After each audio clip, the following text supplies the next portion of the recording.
Hello my dear friends. तो कैसे हैं आप लोग? आई होप आप लोग अच्छे होंगे। फिर से एक नए इंपॉर्टेंट वीडियो में आप लोगों का स्वागत है। आज हम लोग एसपीटी एक्ट यानी संथाल परगना काश्तकारी अधिनियम से जितने भी इम्पोर्टेंट क्वेश्चन हैं एमसीक्यू का उसको हम लोग कंप्लीट करेंगे। तो आज का वीडियो, आज का सेशन काफ़ी इम्पोर्टेंट होने वाला है, क्योंकि आप लोगों को पता है कि जेपीएससी पीटी में सीएनटी और एसपीटी से लगभग 12 क्वेश्चंस पूछे जाते हैं। ठीक है, जेपीएससी पीटी में जो है सीएनटी और एसपीटी से मिला करके टोटल 12 क्वेश्चंस पूछे जाते हैं, यानी 24 मार्क्स यानी 24 मार्क्स पूछे जाते हैं, जिनमें से 12 नंबर सीएनटी से और 12 नंबर जो है आपका एसपीटी से पूछा जाता है। ठीक है, यानी एसपीटी वाले से जो है एसपीटी से 6 क्वेश्चन पूछा जाता है, यानी 12 नंबर। तो अगर इस सेशन को, इस वीडियो को अगर शुरू से लास्ट तक आप देखते हैं तो आपका जो है 12 मार्क्स जो है बिल्कुल सुनिश्चित हो जाएगा, इस बात की गारंटी है। सारे जो प्रीवियस ईयर का क्वेश्चन भी देखेंगे तो आपको यहाँ से, इस सेशन से बिल्कुल मिल जाएगा। तो इस वीडियो को अगर लास्ट तक देखेंगे तो आपका 12 मार्क्स जो है बिल्कुल सुनिश्चित हो जाएगा। तो अगर आप सीएनटी का वीडियो नहीं देखे होंगे तो सीएनटी का जो है, सीएनटी एक्ट से रिलेटेड जो भी एमसीक्यू है, इंपॉर्टेंट एमसीक्यू, उसको जो है मैं अपने यूट्यूब चैनल पे करवा दिया हूँ। अगर आप सीएनटी वाला वीडियो नहीं देखे हैं तो सीएनटी का पार्ट 1 और पार्ट 2 दो वीडियो बना हुआ है, जो कि मेरे यूट्यूब चैनल में एक प्लेलिस्ट बना हुआ है, झारखंड भूमि संबंधी कानून। उसमें जो है आपको सीएनटी पार्ट 1 पार्ट 2 मिल जाएगा। तो सबसे पहले जाकर आप पार्ट 1 और पार्ट 2 सीएनटी का देख लें, ताकि आपको जो है काफ़ी हेल्प होगा। तो चलिए सारा इंपॉर्टेंट एमसीक्यू को फटाफट कंप्लीट करते हैं। पहला क्वेश्चन है, संथाल परगना काश्तकारी अधिनियम 1949 निम्न में से किस जिले में लागू नहीं होता है? एसपीटी एक्ट जो है कौन से जिले में लागू नहीं होता है? तो आपके ऑप्शन है जामताड़ा, दुमका, देवघर, ऑप्शन डी रांची। तो सही आंसर होगा रांची। रांची जिले में जो है एसपीटी एक्ट लागू नहीं है। ठीक है, याद रखिएगा, रांची जिले में जो है एसपीटी एक्ट लागू नहीं है। जैसे कि आप लोगों को पता है कि झारखंड में टोटल 5 प्रमंडल हैं। ठीक है, झारखंड में टोटल 5 डिवीज़न है। 5 डिवीज़न में से 4 डिवीज़न, 4 प्रमंडल में आपका सीएनटी एक्ट लागू है। ये 4 प्रमंडल कौन से हैं? आपका उत्तरी छोटा नागपुर, दक्षिणी छोटा नागपुर, कोल्हान और आपका पलामू डिवीज़न। तो ये 4 डिवीज़न जो है, 4 प्रमंडल, इनमें सीएनटी एक्ट लागू है। और एक जो है आपका संथाल परगना, ठीक है, संथाल परगना डिवीज़न, इसमें जो है आपका एसपीटी एक्ट लागू है। याद रखिएगा, संथाल परगना में जो है एसपीटी एक्ट लागू है और इसे 1949 ईस्वी में लागू किया गया है। तो संथाल परगना क्षेत्र, संथाल परगना क्षेत्र का जो ज़िले हैं, ठीक है, संथाल परगना डिवीज़न में जितने सारे ज़िले आते हैं, जैसे देवघर, दुमका, जामताड़ा, पाकुड़, गोड्डा, साहेबगंज, तो इन 6 ज़िलों में जो है आपका एसपीटी एक्ट लागू है। तो याद रखिएगा, तो रांची में जो है एसपीटी एक्ट लागू नहीं है। ऑप्शन डी रांची इसका सही आंसर हो जाएगा।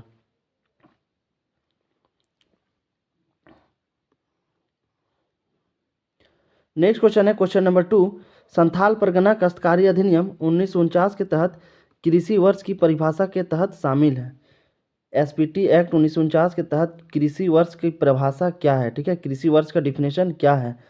जहाँ बांग्ला साल चलता है वहाँ प्रथम वैशाख से प्रारंभ होने वाला वर्ष, जहाँ बांग्ला साल चलता है वहाँ प्रथम वैशाख से जो प्रारंभ होने वाला वर्ष है उसे कृषि वर्ष कहा जाता है। जी बिल्कुल, ये भी क्या है, सही है। बी क्या है, जहाँ फसली साल चलता है वहाँ प्रथम आसीन से प्रारंभ होने वाला वर्ष, जहाँ फसली साल चलता है वहाँ प्रथम आसीन से जो प्रारंभ होने वाला वर्ष होता है, साल होता है, उसी को कृषि वर्ष कहा जाता है। ये भी क्या है, बी भी सही है। ऑप्शन सी, जहाँ कृषि परियोजना के लिए कोई अन्य वर्ष चलता है वही वर्ष है। और जहाँ कोई कृषि प्रोजेक्ट के लिए, कृषि परियोजनाओं के लिए जो है कोई अन्य वर्ष चलता है, वही क्या है, कृषि वर्ष है। ऑप्शन सी भी क्या है, बिल्कुल राइट है। तो ऑप्शन डी जो होगा इसका बिल्कुल राइट आंसर होगा। ठीक है, ऊपर के ए बी सी जो है तीनों क्या है, बिल्कुल कृषि वर्ष के संदर्भ में बिल्कुल सही डिफिनेशन है। तो ऑप्शन डी जो है इसका फाइनली आंसर हो जाएगा। नेक्स्ट क्वेश्चन है, क्वेश्चन नंबर 3, संथाल परगना काश्तकारी अधिनियम 1949 की धारा 5 के तहत किसी खास ग्राम के ग्राम प्रधान की नियुक्ति किसके द्वारा की जाएगी? क्वेश्चन पूछा जा रहा है कि एसपीटी एक्ट की धारा 5 के तहत किसी खास ग्राम के जो ग्राम प्रधान की नियुक्ति होगी, अपॉइंटमेंट होगी, वो किसके द्वारा की जाएगी? आपके ऑप्शन है ग्रामीणों द्वारा, ऑप्शन बी गाँव के मतदाताओं द्वारा, ऑप्शन सी जिले के उपायुक्त द्वारा, ऑप्शन डी राज्य सरकार के किसी प्रतिनिधि द्वारा। तो इसका सही आंसर होगा ऑप्शन सी, जिले के उपायुक्त, यानी जिले का जो डीसी होगा उसी के द्वारा जो है, डीसी के द्वारा ही ग्राम प्रधान की नियुक्ति होगी किसी खास ग्राम की। ठीक है, तो ऑप्शन सी जो होगा, जिले के उपायुक्त द्वारा जो है खास ग्राम के ग्राम प्रधान की अपॉइंटमेंट होगी, नियुक्ति होगी। अब थोड़ा सा बात कर लेते हैं धारा 5 के बारे में, है ना। जो सेक्शन 5 है वो क्या कहता है, सेक्शन 5 जो है क्या कहता है एसपीटी का, उसके बारे में थोड़ा हम लोग डिस्कस कर लेते हैं। सारे धाराओं को जो है हम लोग 1 बाय 1 जो है सारे धाराओं को जो है डिस्कस करते हुए जाएंगे, ताकि चीज़ें बेटर क्लियर हो, ज़्यादा समझ में आए।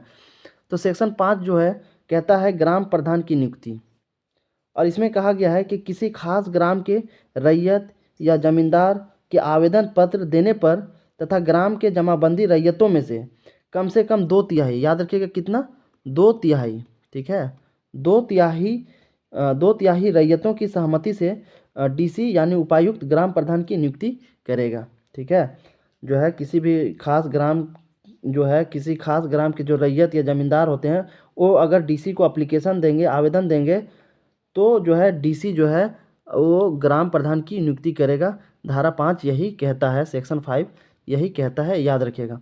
तो फाइनली ऑप्शन सी इसका बिल्कुल राइट आंसर हो जाएगा। नेक्स्ट क्वेश्चन है क्वेश्चन नंबर 4, संथाल परगना काश्तकारी अधिनियम 1949 के तहत किस खास ग्राम के ग्राम प्रधान की नियुक्ति हेतु गांव के कितने रैयतों की सहमति आवश्यक है। ठीक है, संथाल परगना काश्तकारी अधिनियम 1949 के तहत किसी खास ग्राम के जो ग्राम प्रधान की जो अपॉइंटमेंट होगी, नियुक्ति होगी, उसके लिए गांव के कितने रैयतों की सहमति होनी चाहिए, 1/4, 1/3, 2/3, ऑप्शन डी 50%।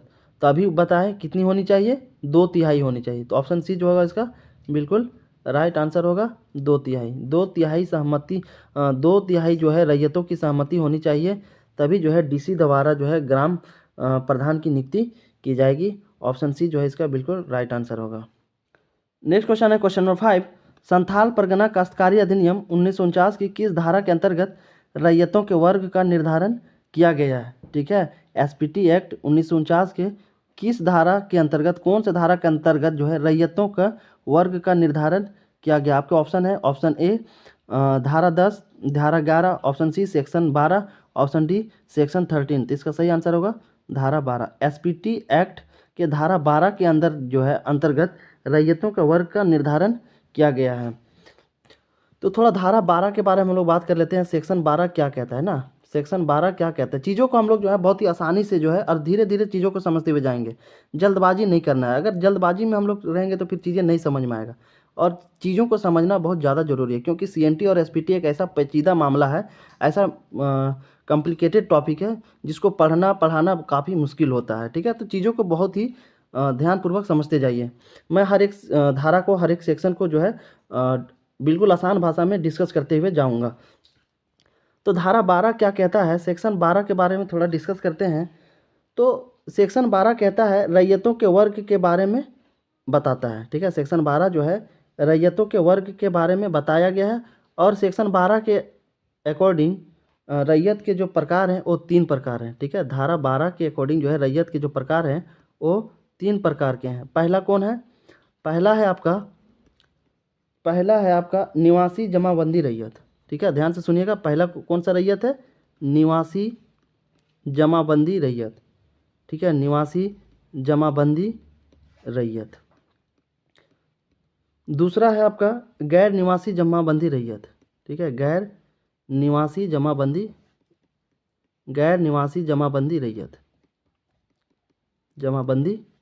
रैयत, और तीसरा है आपका नया रैयत। ठीक है, तीसरा क्या है, नए रैयत। अब तीनों रैयत को जो है थोड़ा सा हम लोग डिस्कस कर लेते हैं कि क्या होता है। तो पहला निवासी जमाबंदी रैयत क्या होता है, किसे कहा जाता है। तो निवासी जमाबंदी रैयत वैसे रैयत हैं जो गांव में रहते हैं या जिनका पारिवारिक आवास अभिलिखित गांव में है। ठीक है, ध्यान से सुनिएगा, निवासी जमाबंदी रैयत वैसे रैयत हैं जो गांव में रहते हैं या जिनका पारिवारिक आवास घर जो है अभिलिखित गांव में ही है, उसी को जो है निवासी जमाबंदी रैयत कहा जाता है। अभिलिखित का मतलब होता है कि किसी पुराने चीज़ को, पुराने रिकॉर्ड को रखना। ठीक है, जिसका जो संबंध है पुरानी घटनाओं से है, उसी को अभिलिखित कहा जाता है। तो ये चीज़ जो है आप लोग ध्यान रखिएगा। तो हम लोग समझ गए निवासी जमाबंदी रैयत क्या होता है, वैसे रैयत जो गांव में रहते हैं या जिनका पारिवारिक आवास जो है अभिलिखित गांव में है। दूसरा है गैर निवासी जमाबंदी रैयत। तो इनमें वैसे रैयत आते हैं, इनमें जो है वैसे रैयत है जो जमाबंदी रैयत के रूप में अभिलिखित ऐसे व्यक्ति हैं जो गांव में नहीं रहते हैं। ठीक है, वैसे जो है वैसे रैयत के रूप में अभिलिखित है जो गांव में नहीं रहते हैं, उसे गैर निवासी जमाबंदी रैयत कहा जाता है। तीसरा है नया रैयत। तो नए रैयत में जो है वे व्यक्ति जो नए रैयत के रूप में अभिलिखित है, उसी को नया रैयत कहा जाता है। ठीक है, आई होप ये तीनों जो है रैयत के प्रकार जो सेक्शन 12 बताता है, निवासी जमाबंदी रैयत, गैर निवासी जमाबंदी रैयत और नए रैयत को आप जो है समझ गए होंगे। तो इसका जो फाइनली ऑप्शन सी जो होगा सही आंसर हो जाएगा। नेक्स्ट क्वेश्चन है क्वेश्चन नंबर 6, संथाल परगना काश्तकारी अधिनियम यानी एसपीटी एक्ट 1949 की किस धारा के तहत किसी रैयत को अपने घरेलू या कृषि संबंधी परियोजनाओं के लिए अपने जोत में बिना किसी प्रभार के ईंट व खपड़े बनाने का अधिकार है। ठीक है, पूछा जा रहा है कि एसपीटी एक्ट 1949 की कौन से धारा के तहत जो है रैयत को ये अधिकार है कि वो अपने जोत पे यानी अपने ज़मीन पे ईंट व खपड़े बनाने का अधिकार रखेगा। ठीक है, अपने ज़मीन पे जो है ईंट बना सकता है या फिर खपड़ा बना सकता है अपने और अपने घर वालों के यूज के लिए। तो कौन सा धारा है? धारा 14, धारा 15, धारा 20, ऑप्शन डी धारा 18। तो इसका राइट आंसर होगा आपका धारा 15। ठीक है, धारा 15 जो है एसपीटी का, वो ये इस बात का इजाज़त देता है कि जो रैयत है वो अपने जोत पे यानी अपने ज़मीन पे ईंट या खपड़ा बना सकता है। खपड़ा आप लोग समझते होंगे, खपड़ा किसे कहा जाता है? जो कच्चे मकान होता है ना, गांव में देखते होंगे खपरेला का घर होता है, उसी को खपड़ा कहा जाता है। तो एसपीटी एक्ट के धारा 15 में इस बात का जिक्र किया गया है, अधिकार दिया गया है कि रैयत जो है अपने ज़मीन पे अपने जोत पे जो है अपने लिए या फिर अपने परिवार के यूज के लिए ईंट या फिर खपड़ा जो होता है वो मिट्टी का जो खपड़ा होता है उसको बना सकता है। ठीक है, तो इसका सही आंसर होगा धारा 15। अब थोड़ा सा बात कर लेते हैं सेक्शन 14 के बारे में, है ना। सारे सेक्शन को हम लोग जो है बात करते हुए जाएंगे। सेक्शन 14 क्या कहता है? सेक्शन 14 क्या कहता है? रैयत को जो है जमींदार द्वारा बिना डीसी के आदेश के रैयत को अपने जोत से बेदखल नहीं किया जा सकता है। ध्यान से सुनिएगा, धारा 14 क्या कहता है कि किसी भी रैयत को जमींदार द्वारा बिना उपायुक्त यानी डीसी के आदेश के रैयत को अपने जोत से बेदखल नहीं किया जा सकता है। याद रखिएगा, धारा 14 यही कहता है कि किसी भी रैयत को जो है बिना डीसी के आदेश से बेदखल नहीं किया जा सकता है। अब बात करते हैं धारा 14 का। ठीक है, धारा 14 क्या कहता है? धारा 14 जो है हमारा ये कहता है रैयत का अधिकार का हस्तांतरण। ठीक है, धारा 20 में जिक्र किया गया है रैयत का जो अधिकार है उसका हस्तांतरण के बारे में, ट्रांसफ़र के बारे में। और धारा 18 क्या कहता है? धारा 18 कहता है भवन निर्माण संबंधी। सेक्शन 18 जो है वो बताता है कि भवन निर्माण संबंधी रैयत के अधिकार हैं। रैयत अपने या अपने परिवार के लिए जो है अपनी जोत यानी अपनी ज़मीन पर कच्चा या पक्का मकान बना सकता है। याद रखिएगा, धारा 18 क्या कहता है एसपीटी का कि कोई भी रैयत जो है अपने ज़मीन पे जो है भवन निर्माण कर सकता है, कच्चा या पक्का मकान बना सकता है, इसमें किसी तरीके का कोई प्रतिबंध नहीं होगा। धारा 18 ये कहता है, याद रखिएगा। तो फाइनली इसका जो होगा ऑप्शन बी धारा 15 इसका राइट आंसर होगा, याद रखिए। नेक्स्ट क्वेश्चन है क्वेश्चन नंबर 7, संथाल परगना काश्तकारी अधिनियम 1949 की किस धारा के तहत किसी रैयत को अपने निजी जोत पर वृक्ष लगाने, उसे काटने तथा उसका उपयोग करने का अधिकार होगा? क्वेश्चन पूछा जा रहा है कि एसपीटी एक्ट की कौन सा धारा के तहत जो है रैयत को अपने निजी जोत पर यानी निजी ज़मीन पर वृक्ष लगाने तथा उसे काटने और उसका उपयोग करने का अधिकार देता है? धारा 17, धारा 19, धारा 20, धारा 23। तो इसका सही आंसर होगा आपका धारा 17। ठीक है, सेक्शन 17 जो है इस बात का इजाज़त देता है कि रैयत चाहे अपनी निजी जोत पर निजी ज़मीन पर पेड़ पौधे लगा सकते हैं, उसे काट सकता है और उसका उपयोग जो है अपने लिए या फिर अपने परिवार के लिए बिल्कुल कर सकता है। धारा 17 जो है इस बात की इजाज़त देता है। ठीक, और धारा 17 और क्या कहता है कि जो रैयत अपने निजी ज़मीन पे पेड़ पौधा लगाया है, उस पेड़ पौधे पे जो है वो चाहे तो रेशम कीट पालन करने का भी अधिकार रखता है या फिर लाह उपजा सकता है। ठीक है, और एक चीज़ याद रखिएगा कि धारा 17 इस बात का इजाज़त देता है कि जो रैयत निजी ज़मीन पे अपना वृक्ष लगाया है, पेड़ पौधे लगाया है, तो उस पेड़ पौधों से जो है वो लाह का उत्पादन कर सकता है, ठीक है, लाह का जो है प्रोडक्शन कर सकता है, या फिर जो है वो रेशम कीट जो होता है उसका भी पालन कर सकता है उन पेड़ पौधों पे।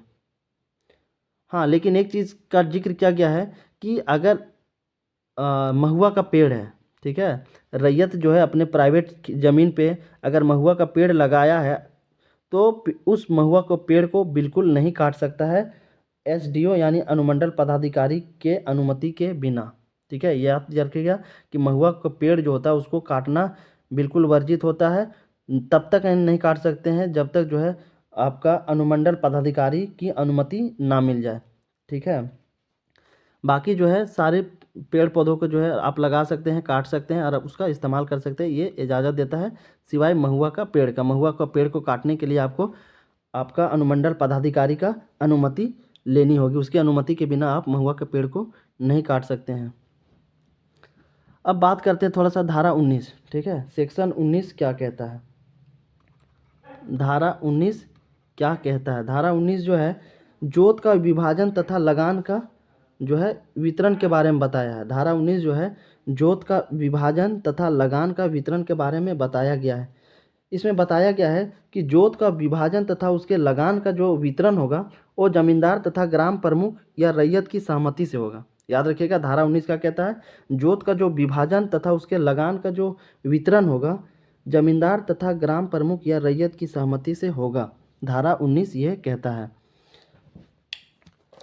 अब बात करते हैं थोड़ा धारा 20 का, ठीक है। सेक्शन 20 क्या कहता है? सेक्शन 20 कहता है रैयत का अधिकार का हस्तांतरण, ठीक है। रैयत को ये जो है रैयत का अधिकार का हस्तांतरण के बारे में डिस्कस किया गया है धारा 20 में। और धारा 23 क्या कहता है? अब थोड़ा सा डिस्कस करते हैं धारा 23। सारे धाराओं को जो है हम लोग डिस्कस करते हुए जाएंगे, पता नहीं कौन सा धारा से क्वेश्चन पूछ दिया जाए तो फिर आप लोग फंस जाइएगा, इसीलिए जो है सारे धाराओं को जो है डिस्कस करते हुए जाना है। थोड़ा सा वीडियो का लेंथ जो है थोड़ा सा लंबा होगा तो आप लोग मैनेज कर लीजिएगा।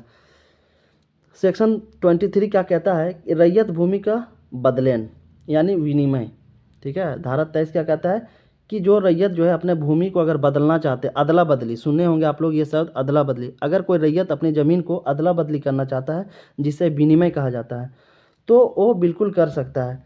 तो इस संदर्भ में क्या कहा गया है कि कोई भी रैयत जो है अपनी भूमि को बदलने की इच्छा रखता हो तो वो उपायुक्त को आवेदन दे सकता है। सेक्शन 23 क्या कहता है कि कोई भी रैयत जो है अपनी भूमि को अगर बदलना चाहता है, किसी से बदलने की इच्छा रखता हो तो वो जो है डीसी को यानी उपायुक्त को आवेदन दे सकता है, और डीसी जो है अपने विवेक से, अपने बुद्धि से ये अनुमति दे देगा कि आप जो है ज़मीन को बदल सकते हैं। हाँ, लेकिन डीसी जो है संतुष्ट होगा तब, उनमें से कुछ कंडीशन है, तभी डीसी जो है आपको ज़मीन बदलने के लिए जो है अनुमति देगा, ठीक है। कुछ कंडीशन है, कुछ कंडीशन रखा गया है धारा 23 में, तभी जो है डीसी जो है आपको इस अनुमति देगा कि जो है आप की भूमि को जो है बदल सकते हैं। वो कंडीशन कौन कौन सा है? कंडीशन है कि बदली जाने वाली जो ज़मीन है उसके सापेक्ष रैयत है कि नहीं। ये सारे कंडीशन मैं बता रहा हूँ, जिस कंडीशन के बेसिस पे जो है डीसी आपको आदेश दे सकता है कि जो है रैयत ज़मीन को बदल सकता है। पहला कंडीशन क्या है? बदली जाने वाली ज़मीन के सापेक्ष रैयत है कि नहीं, ये देखेगा डीसी। दूसरा है कि बदली जाने वाली भूमि ज़मीन जो है एक ही गांव में है या आसपास के गांव में।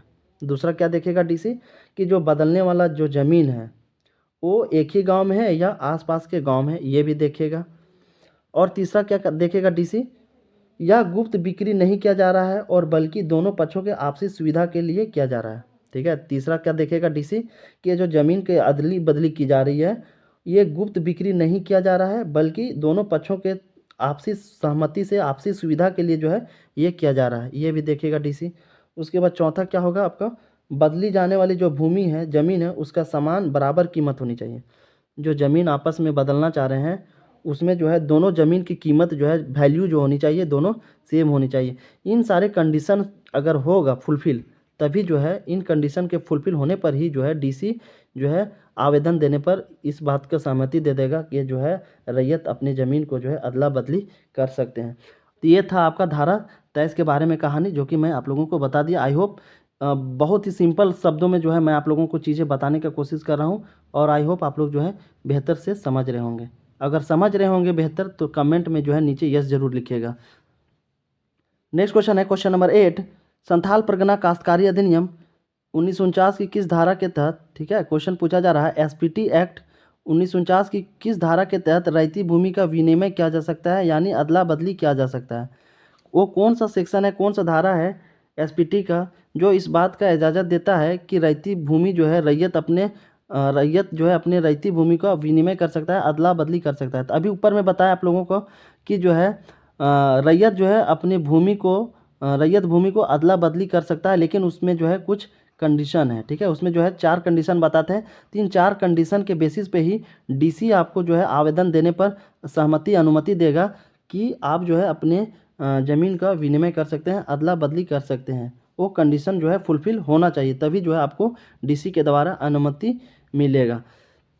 तो इसका जो सही आंसर होगा धारा 23, ठीक है। धारा 23 जो है इस बात का इजाज़त देता है। अब बात कर लेते हैं थोड़ा सा धारा 18 क्या है ना, सेक्शन 18 क्या कहता है। सेक्शन 18 कहता है कि भवन निर्माण संबंधी रैयतों का अधिकार है। धारा 18 क्या कहता है कि जो रैयत है वो अपने प्राइवेट ज़मीन पे भवन निर्माण कर सकते हैं। धारा 18 यही कहता है। अब बात करते हैं धारा 21 की, ठीक है। धारा 21 क्या कहता है, तो धारा 21 जो है गैर आदिवासी रैयत द्वारा रैयती भूमि का हस्तांतरण। सेक्शन 21 में किस बात का जिक्र किया गया है कि गैर आदिवासी जो है गैर आदिवासी रैयत द्वारा रैयती भूमि का हस्तांतरण। और आपका धारा 20 क्या कहता है, धारा 20 जो है रैयत का अधिकार का हस्तांतरण, रैयत का अधिकार का हस्तांतरण के बारे में बताया गया है। याद रखिएगा, इसका जो सही आंसर होगा ऑप्शन डी बिल्कुल राइट आंसर हो जाएगा। नेक्स्ट क्वेश्चन है क्वेश्चन नंबर 9, संथाल परगना काश्तकारी अधिनियम 1949 की किस धारा के तहत किसी बंजर भूमि की बंदोबस्ती पट्टे के जरिए किए जाने का प्रावधान किया गया है। एसपीटी एक्ट के किस धारा के तहत जो है बंजर भूमि की जो है बंदोबस्ती पट्टे के जरिए किया जाएगा, यो कौन से धारा में, कौन सा सेक्शन में इसका प्रावधान किया गया है। आपके ऑप्शन है धारा 24, धारा 25, धारा 26, ऑप्शन डी धारा 27। तो इसका राइट आंसर होगा धारा 27। धारा 27 जो है एसपीटी एक्ट का, उसी में बंजर भूमि की बंदोबस्ती जो है पट्टे के जरिए की जाएगी, इसका प्रावधान है। ऑप्शन सी जो है धारा 27 इसका सही आंसर होगा। इसमें बताया गया है कि जो बंजर भूमि की बंदोबस्ती जो है पट्टे के द्वारा की जाएगी और इसकी 4 कॉपी यानी 4 प्रतियां जो है तैयार किया जाएगा। कितनी कॉपी तैयार की जाएगी, 4 प्रतियां जो है इसकी तैयार की जाएगी, जिसमें एक जो है एक कॉपी डीसी को दिया जाएगा, एक कॉपी डीसी को दिया जाएगा, दूसरा जो है एक कॉपी जो है आपको रैयत को दिया जाएगा और एक कॉपी जो है आपका भूस्वामी को दिया जाएगा और एक कॉपी जो है आपको एक कॉपी जो है ग्राम प्रधान, एक कॉपी जो है ग्राम प्रधान या मूल रैयत को दिया जाएगा। इसमें जो है टोटल 4 प्रतियां तैयार होती है, जिसमें एक डीसी को भेजा जाता है, एक रैयत को, एक भूस्वामी को दिया जाता है और फाइनली एक ग्राम प्रधान या मूल रैयत को दी जाती है। तो इसका सही आंसर होगा धारा 27, याद रखिएगा। नेक्स्ट क्वेश्चन है क्वेश्चन नंबर 10, संथाल परगना काश्तकारी अधिनियम 1949 की धारा 33 के तहत कितने वर्षों के बंदोबस्त बंजर भूमि को आबाद नहीं किया जाने पर बंदोबस्त रद्द की जा सकती है। क्वेश्चन पूछा जा रहा है कि एसपीटी एक्ट के धारा 33 के तहत जो है कितने साल के कितने वर्षों के बंदोबस्त बंजर भूमि को अगर आबाद नहीं किया जाए तो उस बंदोबस्त को कैंसिल किया जा सकता है, रद्द किया जा सकता है। तो आपके ऑप्शन है 3 वर्ष, 5 वर्ष, 10 वर्ष, ऑप्शन डी 15 वर्ष। इसका राइट आंसर होगा आपका 5 वर्ष, ऑप्शन बी जो है 5 वर्ष। 5 वर्ष तक जो है बंदोबस्त बंजर भूमि को अगर आबाद नहीं किया गया तो जो बंदोबस्ती है उसको जो है कैंसिल किया जा सकता है डीसी के आदेश पे। याद रखिएगा, ऑप्शन बी जो है इसका बिल्कुल राइट आंसर होगा। नेक्स्ट क्वेश्चन है क्वेश्चन नंबर 11, संथाल परगना काश्तकारी अधिनियम 1949 की किस धारा के तहत किसी पहाड़िया गांव में बंजर भूमि या खाली जोत की बंदोबस्ती किसी गैर पहाड़िया व्यक्ति के साथ नहीं की जा सकती है। ठीक है, क्वेश्चन पूछा जा रहा है एसपीटी एक्ट 1949 के किस धारा के तहत जो है किसी पहाड़िया गांव में बंजर भूमि या खाली जोत की जो बंदोबस्ती है किसी गैर पहाड़िया व्यक्ति के साथ नहीं किया जा सकता है। इसका जिक्र जो है कौन सा धारा में किया गया, धारा 40, धारा 42, ऑप्शन सी धारा 43, ऑप्शन डी धारा 41। इसका सही आंसर होगा धारा 41। ठीक है, इस बात का जो जिक्र किया गया है कि किसी पहाड़िया गांव में जो है बंजर भूमि या खाली ज़मीन जो है उसका बंदोबस्ती किसी गैर पहाड़िया व्यक्ति के साथ नहीं किया जा सकता है। धारा 41 इसका बिल्कुल सही आंसर हो जाएगा। अब बात करते हैं सेक्शन 40 क्या है। ठीक है, सेक्शन 40 क्या कहता है? तो सेक्शन 40 कहता है कि किसी खास पोखर संबंधी रैयत के मत्स्य अधिकार में हस्तक्षेप नहीं करना। ठीक है, याद रखिएगा 40 सेक्शन क्या कहता है कि अगर यदि किसी व्यक्ति को किसी पोखर या जलाशय में मछली मारने का अधिकार है। ठीक है, किसी व्यक्ति को जो है किसी पोखर या जलाशय में मछली मारने का अधिकार है और इसमें जमींदार या भूस्वामी या मूल रैयत उसके अधिकार में हस्तक्षेप नहीं करेगा, उसके अधिकार को बिल्कुल हनन नहीं करेगा। धारा 14 में जो है इस बात का अधिकार दिया गया कि किसी भी व्यक्ति को किसी पोखर या जलाशय में मछली मारने का अधिकार है और उसमें जो है आपका भूस्वामी या मूल रैयत जो है या जमींदार उसके अधिकार में हस्तक्षेप यानी इंटरफेयर नहीं करेगा। ठीक है, अब धारा 42 की बात करते हैं। थोड़ा 42 क्या कहता है? 42 कहता है कि डीसी अपनी इच्छा से या प्राप्त आवेदन के आधार पर किसी व्यक्ति को जो है बेदखल कर सकता है जिसने गलत तरीके से कृषि जमीन में एंट्री किया हो या उस पर कब्जा किया हो। धारा 42 का कहता है कि डीसी जो है अपने इच्छा अनुसार, अपने स्वतः अनुसार जो है प्राप्त आवेदन के आधार पर किसी व्यक्ति को जो बेदखल कर सकता है। वैसे व्यक्ति जो है गलत तरीके से किसी कृषि भूमि पर प्रवेश किया हो या फिर उस पर कब्जा किया हो तो उसको जो है डीसी जो है उसको बेदखल कर सकता है किसी आवेदन प्राप्त के आधार पे। धारा 42 ये कहता है, याद रखिएगा। अब बात करते हैं धारा 43। धारा 43 क्या कहता है? धारा 43 जो है कहता है जमींदार या ग्राम प्रधान या मूल रैयत को वस्तु के रूप में लगान पाने का अधिकार नहीं होगा। ध्यान से सुनिएगा, धारा 43 क्या कहता है कि कोई जमींदार या ग्राम प्रधान जो है या मूल रैयत है उसको वस्तु के रूप में लगान पाने का अधिकार नहीं होगा। वस्तु के रूप में जो है वो लगान एक्सेप्ट नहीं कर सकता, लगान जो है उसका पाने का अधिकार नहीं होगा। धारा 43 यही कहता है। क्वेश्चन नंबर 12, एसपीटी एक्ट की किस धारा में परिभाषाओं का उल्लेख है? एसपीटी एक्ट की किस धारा में परिभाषाओं का उल्लेख है? धारा 1, धारा 2, धारा 4, ऑप्शन डी धारा 5। तो इसका जो सही आंसर होगा धारा 4। धारा 4 में जो है एसपीटी का परिभाषाओं का उल्लेख किया गया, बताया गया है। ऑप्शन सी जो है इसका बिल्कुल राइट आंसर होगा। धारा 1 के बारे में बात करते हैं। धारा 1 में क्या प्रावधान है? तो धारा 1 में जो है संक्षिप्त नाम, प्रारंभ तथा प्रसार के बारे में बताया गया है। ठीक है, धारा 1 में जो है एसपीटी का जो है संक्षिप्त नाम, प्रारंभ तथा प्रसार के बारे में बताया गया है। धारा 2 की बात करते हैं तो धारा 2 में जो है धारा 2 में विधान के स्थानीय विस्तार परिवर्तन के अधिकार या किसी क्षेत्र से वापसी के बारे में बताया गया है।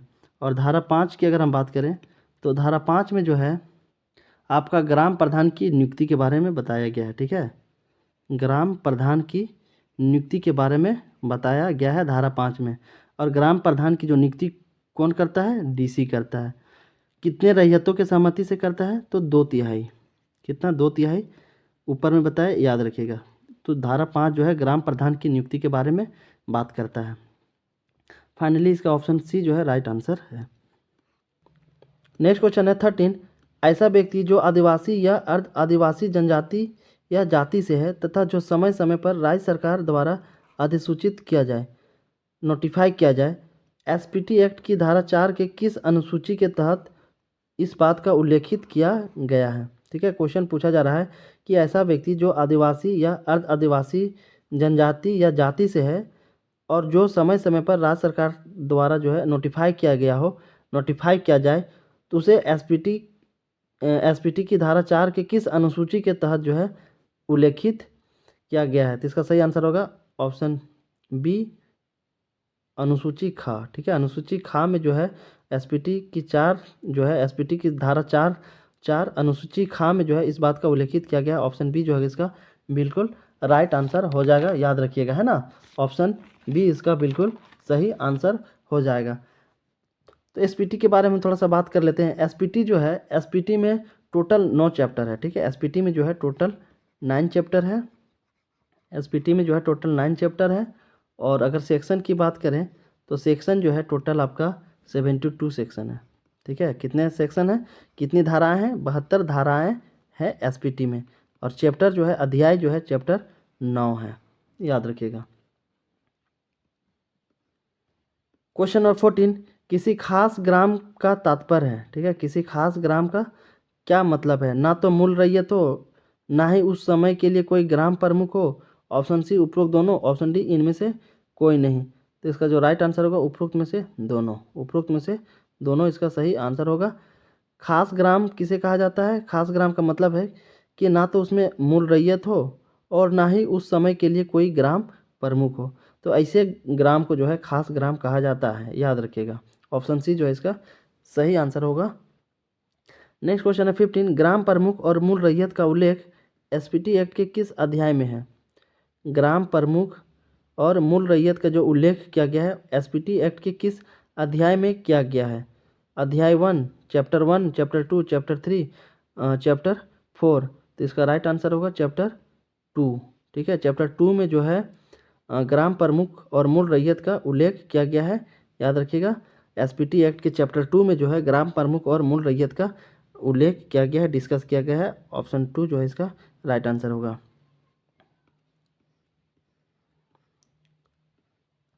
क्वेश्चन नंबर 16, खाली जोत है। खाली जोत किसे कहा जाता है। परित्यक्त जोत, ऐसी जोत जिसका रैयत बिना उत्तराधिकारी छोड़े मर गया हो। ऑप्शन सी उपरोक्त दोनों, ऑप्शन डी इनमें से कोई नहीं। तो इसका राइट आंसर होगा उपरोक्त में से दोनों। खाली जोत किसे कहा जाता है, ऐसा जोत जो परित्यक्त जोत हो और जो है जिसकी रैयत जो है बिना उत्तराधिकारी छोड़े मर गया हो। ठीक है, जिसका जो रैयत है, जिसका जो ज़मीन है वो बिना किसी उत्तराधिकार को, मतलब किसी दूसरे को जो है अपना मालिकाना हक दिए हुए वो छोड़ करके मर गया हो, तो उसी को जो है खाली जोत कहा जाता है। तो ऑप्शन जो है ए और बी दोनों सही है। फाइनली ऑप्शन सी जो है इसका राइट आंसर हो जाएगा।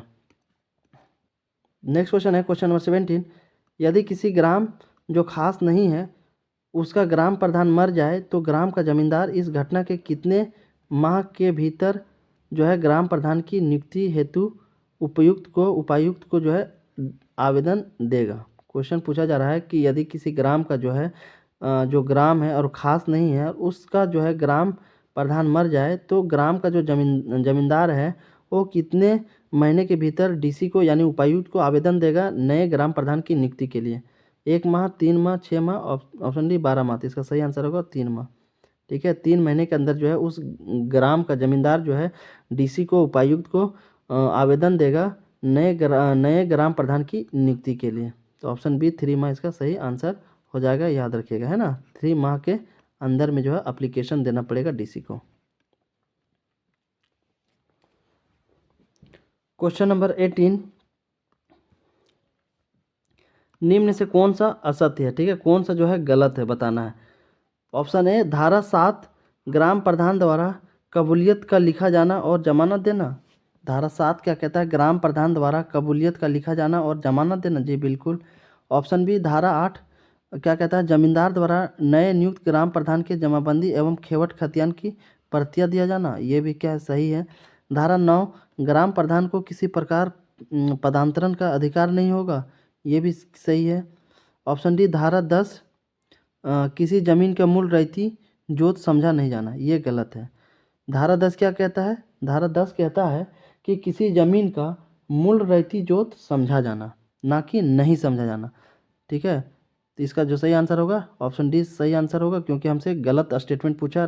गलत जो है यही है। धारा 10 ये नहीं कहता कि किसी ज़मीन का मूल रैयती जोत नहीं समझा जाना, बल्कि ये कहता है धारा 10 कि किसी ज़मीन का मूल रैयती जोत समझा जाना, ना कि नहीं समझा जाना। तो ऑप्शन डी जो है इसका बिल्कुल राइट आंसर होगा।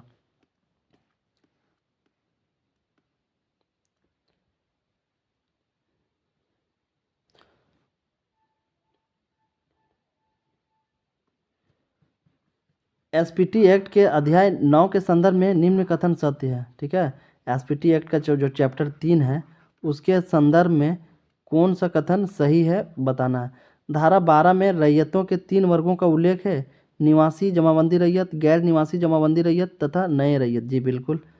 ऊपर में आप लोगों को बताया धारा 12 जो है 3 वर्गों का बात करता है रैयतों का, जिसमें है आपका निवासी जमाबंदी रैयत, दूसरा गैर निवासी जमाबंदी रैयत तथा नए रैयत। ये क्या है? बिल्कुल सही है। धारा 13 रैयत की भूमि के उपयोगी संबंधी अधिकार है। जी, धारा 13 क्या है? रैयत के भूमि के उपयोग संबंधी अधिकार बताया गया है। ऊपर में सारा आर्टिकल को जो है बताए हम अभी। सी क्या कहता है? धारा 15 ईंट और कपड़े बनाने के संबंध में रैयत के अधिकार। जी, धारा 15 क्या कहता है कि जो रैयत है अपने ज़मीन पे, अपने जोत पे जो है अपने लिए या अपने परिवार के लिए ईंट या फिर कपड़े जो है बना सकता है। ऑप्शन डी उपरोक्त में सभी, तो ऑप्शन डी जो है इसका सही आंसर होगा, क्योंकि ए बी सी तीनों क्या है? सही है। तो फाइनली ऑप्शन डी जो है बिल्कुल राइट आंसर होगा, क्योंकि हमसे सही कथन पूछा गया था। नेक्स्ट क्वेश्चन है 20। धारा 17 में अपनी निजी जोत के वृक्षों पर रैयत के अधिकार के संदर्भ में निम्न कथन सत्य है। ठीक है, धारा 17 के संदर्भ में जो है रैयत के निजी जोत के बारे में कौन सा सही है बताना है। ऑप्शन ए, रैयत को अपनी जोत में स्थित किन्हीं वृक्षों या बांस के फूल, फल तथा उत्पादनों का उपयोग के साथ ही बिना शुल्क के लाह उपजाने या रेशम कीट पालन का अधिकार होगा। जी बिल्कुल, बिना जो है शुल्क दिए जो है वो अपने पेड़ पौधे पे जो उसके निजी जोत पे लगा हुआ है उसमें लाभ का उत्पादन कर सकता है, या फिर कीट रेशम जो होता है, रेशम कीट होता है, उसका भी पालन कर सकता है। वृक्ष को जो है, पेड़ पौधे उसको काट सकता है और अपने यूज के लिए इस्तेमाल कर सकता है। सिर्फ नहीं काट सकता है तो महुआ के पेड़ को, ठीक है, महुआ के पेड़ को नहीं काटा जा सकता है बिना अनुमंडल पदाधिकारी के अनुमति के। तो याद रखिएगा, महुआ का पेड़। रैयत अपनी जोत की किसी भूमि पर वृक्ष, उद्यान एवं बांस लगा सकता है, उन्हें काट कर गिरा सकता है, उसका उपयोग कर सकता है। जी बिल्कुल, इस बात का इजाज़त देता है धारा 17। परंतु रैयत अनुमंडल पदाधिकारी की अनुमति के बिना ऐसी जोत पर उपस्थित जोत पर स्थित वृक्ष नहीं काट सकता है। जी बिल्कुल, ये भी क्या है? बिल्कुल राइट है। उपरोक्त में से सभी, ऑप्शन डी क्या है इसका बिल्कुल राइट आंसर हो जाए। ए बी सी तीनों क्या है? सही है। Question number 21। जोत का विभाजन तथा लगान का वितरण का एसपीटी एक्ट की किस धारा में उल्लेख किया गया है? ठीक है, जोत का विभाजन जो है तथा लगान का वितरण का एसपीटी एक्ट की किस धारा में उल्लेख किया गया? धारा 19, धारा 20, धारा 21, धारा 21 का। तो इसका राइट आंसर होगा आपका धारा 19। ठीक है, धारा 19 इसका सही आंसर होगा। तो ये सारे धाराएं जो है अभी ऊपर में डिस्कस किए, 19 के बारे में भी, 20, 21 के बारे में, सारा धाराओं का डिस्कस किए। बार बार जो है एक ही धाराओं को अगर हम बताते रहेंगे तो वीडियो का लेंथ जो है काफ़ी लंबा हो जाएगा। तो ऑप्शन ए जो है इसका बिल्कुल राइट आंसर हो जाएगा। नेक्स्ट क्वेश्चन है 22। रैयत के अधिकार के हस्तांतरण का उल्लेख एसपीटी एक्ट की धारा में है। कौन से धारा में है? तो इसका जो है धारा बी। ठीक है, धारा 20 जो है, धारा 20 में रैयत के अधिकार के हस्तांतरण का उल्लेख किया गया है। ऑप्शन बी जो है इसका राइट आंसर होगा। सेक्शन 20 में जो है इस बात का उल्लेख किया गया है।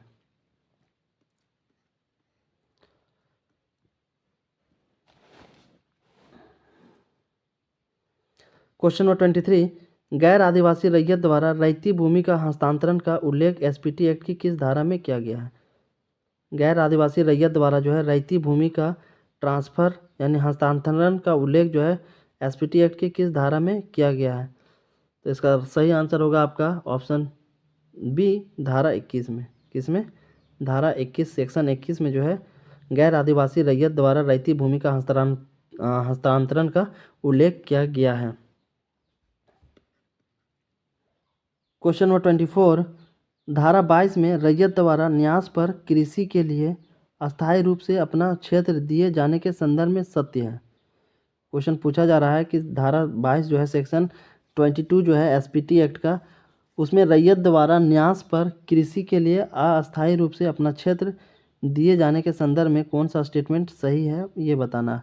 ऑप्शन है आपके, ऑप्शन ए, कोई रैयत अपनी भूमि रजिस्ट्री डाक द्वारा ग्राम प्रमुख, जमींदार और अनुमंडल पदाधिकारी को सूचना देकर न्यास पर जोतने के लिए अस्थायी रूप दे सकता है। जी बिल्कुल, जो है ग्राम प्रमुख, जमींदार और अनुमंडल पदाधिकारी को सूचना देकर जो है न्यास पर जोतने के लिए अस्थायी रूप से दे सकता है। ये बिल्कुल कथन सही है। ऑप्शन बी, गांव से रैयत की अस्थायी अनुपस्थिति, उसकी बीमारी या शारीरिक अक्षमता, हल बैल की क्षति या रैयत के नाबालिग या विधवा होने की दशा जैसी परिस्थितियां हैं। जी बिल्कुल, ये भी क्या है? ऑप्शन बी भी क्या है? बिल्कुल राइट है। तो इसका जो सही आंसर होगा उपरोक्त में से दोनों। ठीक है, ऑप्शन सी जो है इसका ऊपर का ए और बी दोनों क्या है, सही है। फाइनली ए और बी इसका सही आंसर हो जाएगा, सी जो है इसका राइट आंसर है। ठीक है, क्वेश्चन नंबर 25, रैयती भूमि का बदलेन यानी विनिमय यानी अदला बदली एसपीटी एक्ट की किस धारा में उल्लेखित है? धारा 22, धारा 23, धारा 24, धारा 25। तो इसका सही आंसर होगा, इसका जो सही आंसर होगा धारा 23।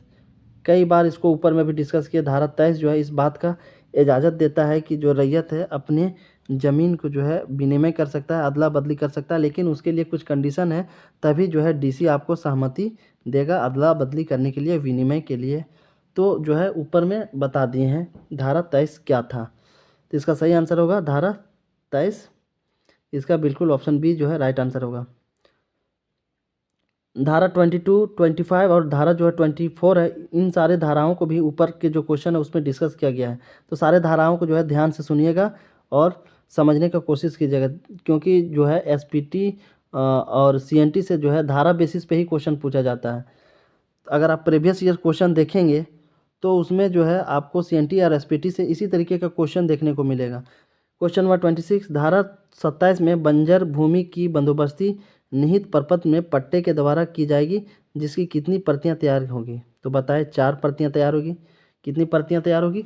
4 प्रतियां तैयार होगी, जिसमें जो है एक डीसी को भेजा जाता है, एक रैयत को दिया जाता है और एक जो है आपको भूस्वामी को दिया जाता है, भूस्वामी को दिया जाता है और एक जो है आपका ग्राम प्रधान या मूल रैयत को दी जाती है। कितनी प्रतियां तैयार की जाती है? कितनी कॉपियां? 4 कॉपियां, याद रखिएगा। क्वेश्चन नंबर 27, बंदोबस्ती के उद्देश्य से किसी खाली जोत का उप विभाजन नहीं किया जाने का उल्लेख एसपीटी एक्ट की किस धारा में किया गया? धारा 27, धारा 28, धारा 29, धारा 30। तो इसका राइट आंसर होगा धारा 30। धारा 30 में जो है बंदोबस्ती की जो किसी खाली जोत का विभाजन नहीं किया जा सकता है। ठीक है, बंदोबस्ती के उद्देश्य से जो है किसी खाली जोत का उप विभाजन नहीं किया जा सकता है, इस बात का जो प्रावधान है धारा 30 में किया गया है। तो याद रखिएगा सेक्शन 30 जो है इसका बिल्कुल राइट आंसर होगा। क्वेश्चन नंबर 28, एसपीटी एक्ट की धारा 34 में उल्लेखित किसके द्वारा बंजर भूमि को जाहिर थान, शमशान या कब्रिस्तान के लिए अलग किया जाता है? एसपीटी एक्ट की धारा 34 में उल्लेखित किसके द्वारा जो है बंजर भूमि को जो जाहिर थान, शमशान या कब्रिस्तान के लिए अलग किया जाता है? आपके ऑप्शन है ग्राम प्रधान, भूस्वामी, अनुमंडल पदाधिकारी, ऑप्शन डी उपायुक्त। तो किसके द्वारा अलग किया जाता है? डीसी के द्वारा किया जाता है, ऑप्शन डी जो है इसका राइट आंसर होगा। क्वेश्चन नंबर 19, एसपीटी एक्ट की किस धारा में रैयत मवेशी चराने का अधिकार उल्लेखित है? ठीक है, एसपीटी एक्ट की किस धारा में रैयत को यह अधिकार मिला है कि मवेशी यानी जानवरों को चरा सकता है? मवेशी चराने का अधिकार किस धारा में दिया गया? धारा 37, धारा 38, धारा 39, धारा 40। इसका सही आंसर होगा धारा 37। एसपीटी एक्ट की धारा 37 में जो है मवेशी चराने का अधिकार है रैयत को। तो धारा 37 क्या कहता है? सेक्शन 37 कहता है कि गांव के सभी रैयत को डीसी द्वारा जो चिन्हित चारागाह है, संथाल परगना रेगुलेशन के अनुसार अलग की गई जो भूमि और वन वृद्धि के लिए जो छोड़ी गई जमीन है, उनमें अपने मवेशी को चराने का अधिकार होगा। ठीक है, तो इसका सही आंसर होगा धारा 37, इसका बिल्कुल राइट आंसर हो जाएगा।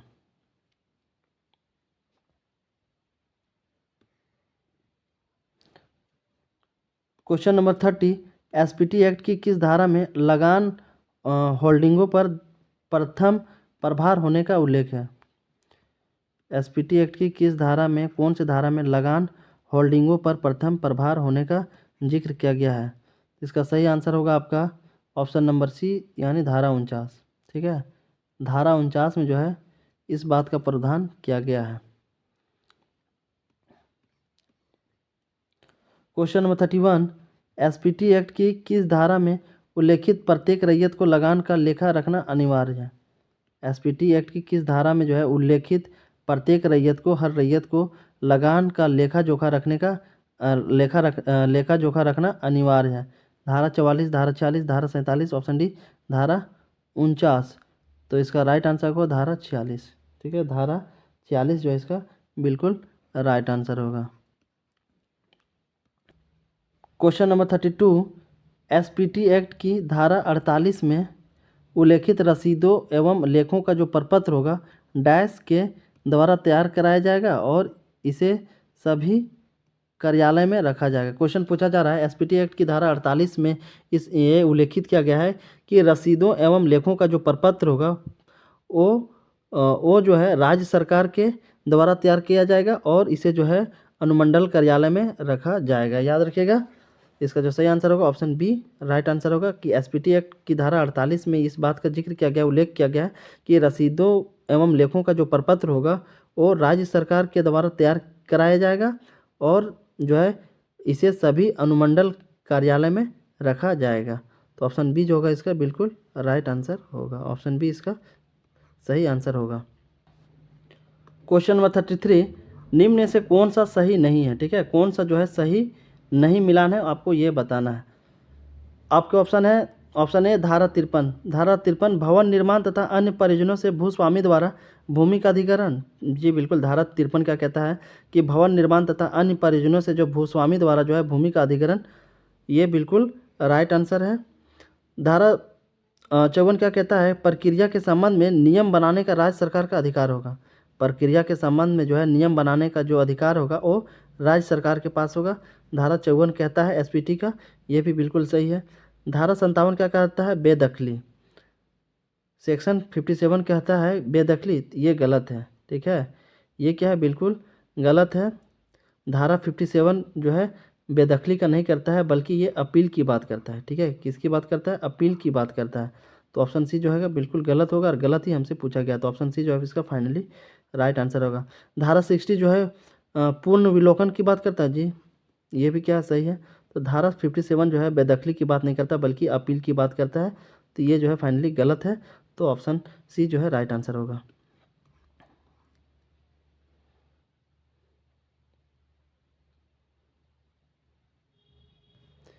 क्वेश्चन नंबर 34, अपीलों के लिए परिसीमा संबंधी उल्लेख एसपीटी एक्ट की किस धारा में है? धारा 64, धारा 66, धारा 66 का ऑप्शन डी इनमें से कोई नहीं। तो इसका जो राइट आंसर होगा आपका धारा 66। ठीक है, अपीलों के लिए जो परिसीमा संबंधी उल्लेख किया गया है वो एसपीटी एक्ट की धारा 66 में किया गया है, याद रखिएगा।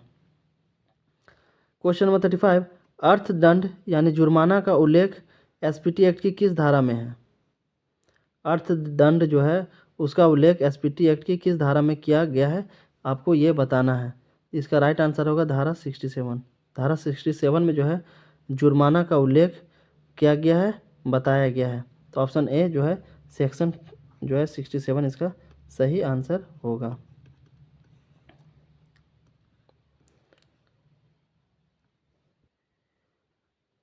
इस तरीके से जो है इम्पॉर्टेंट जितने एमसीक्यू थे एसपीटी से हम लोगों ने देख लिया। आई होप ये सेशन जो है काफ़ी आप लोगों को अच्छा लगा होगा। तो वीडियो को लाइक करना, शेयर करना और सब्सक्राइब करना। फिर मिलते हैं एक इसी तरीके का इम्पॉर्टेंट वीडियो में, तब तक के लिए जय हिंद, थैंक यू।